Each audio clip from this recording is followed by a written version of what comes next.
Hey all, hope you're well. I just decided to do a little bit of a vlog on chronic fatigue syndrome or post-viral fatigue. It is a very real thing, and I did mention that it was one of the things that made me nervous after contracting COVID a couple of weeks ago. Sure, the main part of the infection period is over for me. I'm still in quarantine till Friday, but it is a crazy experience because even though the illness is gone and subsided, the symptoms have completely subsided. I'm left with a feeling of fatigue. Yesterday I didn't train. I was feeling a little bit flat. In actual fact, I just wanted to sleep and stay in bed. That's one of the side effects. This morning I did a 70-minute spin on the bike, just very low zone 2 power effort and light heart rate, and it felt like a bit of a mission actually to be on the bike. I went through it, but the way you feel is that your muscles do not feel like they're functioning at their optimal level.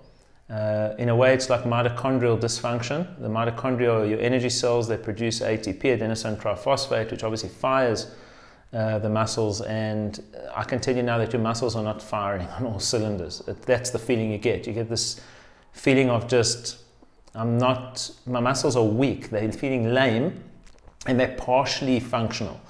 And it's not a pleasant feeling. There are a lot of people who are far worse off, without a doubt. I've been reading a lot on social media about people post-COVID with severe chronic fatigue, and they've really been battling for months and months. So I just wanted to share some experiences. I'm very knowledgeable on chronic fatigue because I suffered from it for many years. The worst was when I contracted Epstein-Barr virus and I had reoccurring infections. For me, it just didn't seem to sit dormant. And people say, well, how do you know that? Well, I mean, we even got to a stage when an infectious disease specialist sent my blood to monitor the viral load, and it was active, but it was such a small amount of viral load, yet it was putting me into a place of such fatigue. And we couldn't understand why my body was responding that way. And, you know, doctors are stymied and they're not sure what to do. And they just say, okay, well, you know, it might take time, CFS, chronic fatigue, and they give it this little description, but I don't think anybody really knows how you feel until you actually go through it. So my experience was, I was actually in the middle of a racing series, a triathlon racing series. I was actually doing quite well, racing mates as well, and I'll never forget the last race of the season was December, and during that race I already felt a little bit flat. I couldn't figure out what was going on. I just didn't feel like my body was responding, and it was just a terrible day out. The following week was actually a national championship triathlon, which I wanted to participate in because I wanted to qualify to go to World Champs, and my bike was prepared and ready to go the following week, and guess what? It sat for 7 months. I never got on that bicycle. For 7 months I did hardly any training. I went through bouts of blood tests. I went through so much. We could figure absolutely nothing out. It was just the craziest thing as to what was causing it, but I was so fatigued. Every single day I would wake up, my legs would feel heavy, I would feel lame, and it was a period of my life that I never ever want to go back to.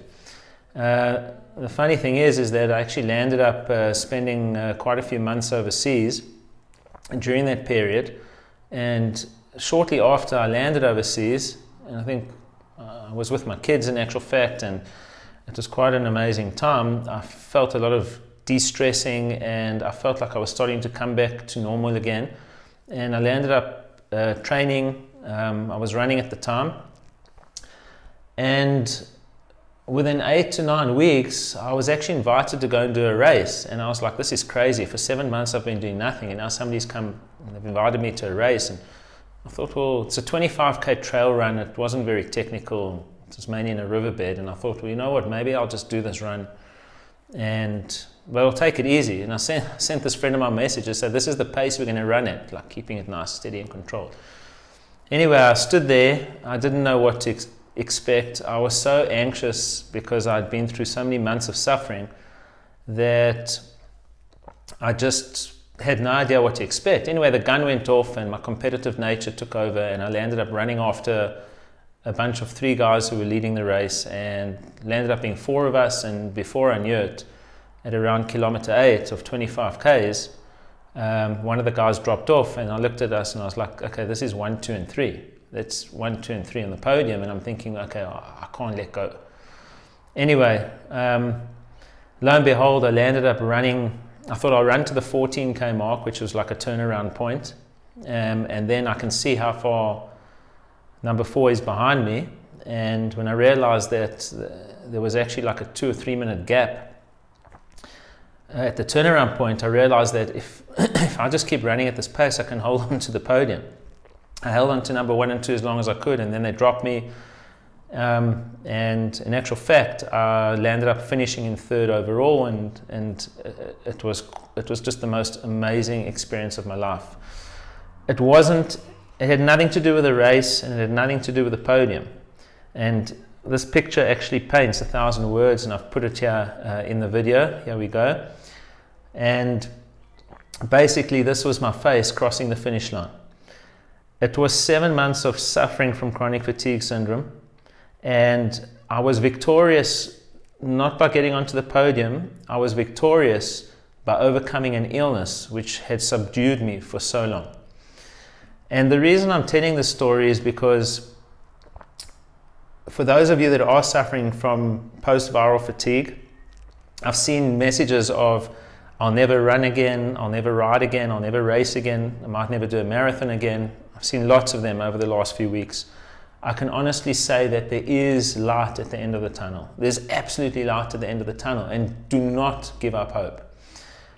How did I deal with it? I think de-stressing is a very important thing. You need to stay calm, focused, relaxed, and know that there is going to be light at the end of the tunnel.